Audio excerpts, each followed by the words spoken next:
This heart condition can cause cardiac arrest in young athletes by Robert Autry, MD, MSc. Welcome back to Hearty Health MD. What if you had a heart condition and didn't even know it until something serious happened? For some people, the first sign of a condition called hypertrophic cardiomyopathy, or HCM, can be fainting during exercise or even sudden cardiac death.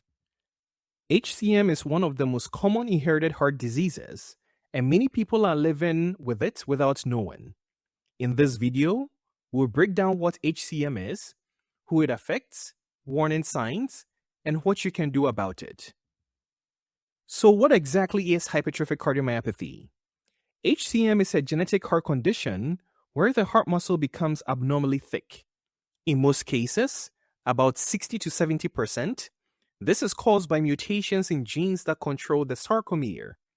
The sarcomere is the part of the heart that allows it to contract or squeeze. Think of it as the engine of your heart muscle.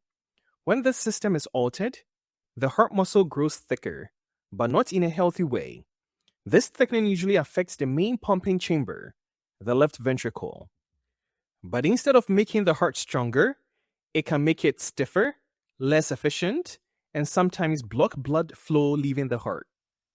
There are two main types of HCM: obstructive HCM, where blood flow is partially blocked, and non-obstructive HCM, where the muscle is thick but blood flow is not blocked. So how common is this condition? HCM affects at least 1 in 500 people worldwide, and possibly closer to 1 in 200. It can occur at any age, from childhood to older adulthood, but it's often diagnosed more frequently in older adults because symptoms may develop later or the condition may go unnoticed for years. Now, here's why HCM matters.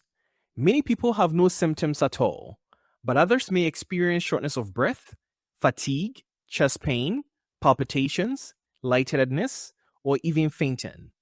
In some cases, it can lead to dangerous heart rhythms. In fact, HCM is the leading cause of sudden cardiac death in young athletes, especially during intense sports like football or basketball.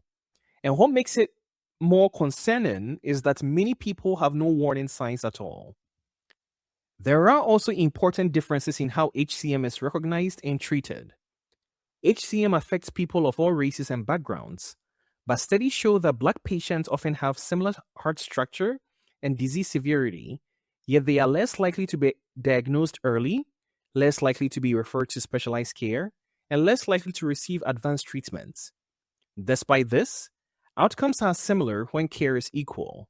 This tells us that the issue is not the disease itself, but access to care and recognition.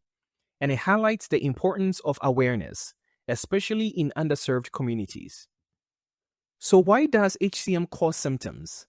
First, the thickened heart muscle becomes stiff, so it doesn't feel properly.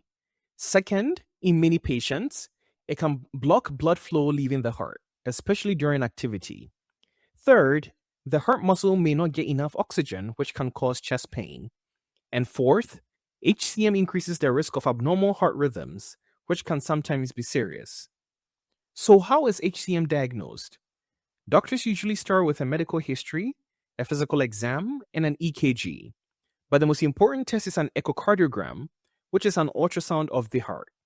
This allows doctors to see how thick the heart muscle is, whether blood flow is blocked, and how well the heart is functioning. Sometimes a cardiac MRI is used for more detailed imaging and to detect scar tissue. Doctors may also use heart rhythm monitors and exercise testing.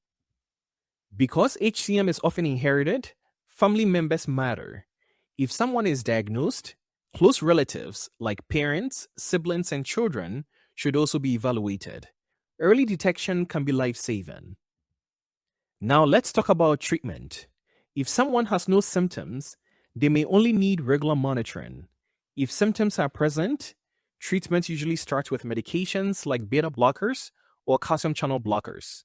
These help the heart relax and reduce symptoms. If symptoms remain significant, other options include newer medications or procedures to reduce the thickened muscle. These include surgical myectomy or alcohol septal ablation. And in some patients at higher risk, a defibrillator may be implanted to prevent sudden cardiac death. The good news is that many people with HCM live long, full, active lives. The key is early diagnosis, regular follow-up, and personalized care. If you have symptoms or a family history of heart disease, don't ignore it. Get evaluated. HCM can be silent, but it doesn't have to be dangerous. With awareness and proper care, outcomes can be very good. Thank you for watching. To learn more and live healthier, find us at HeartyHealthMD on YouTube. If you found this helpful, please like, share, and subscribe to support your heart health.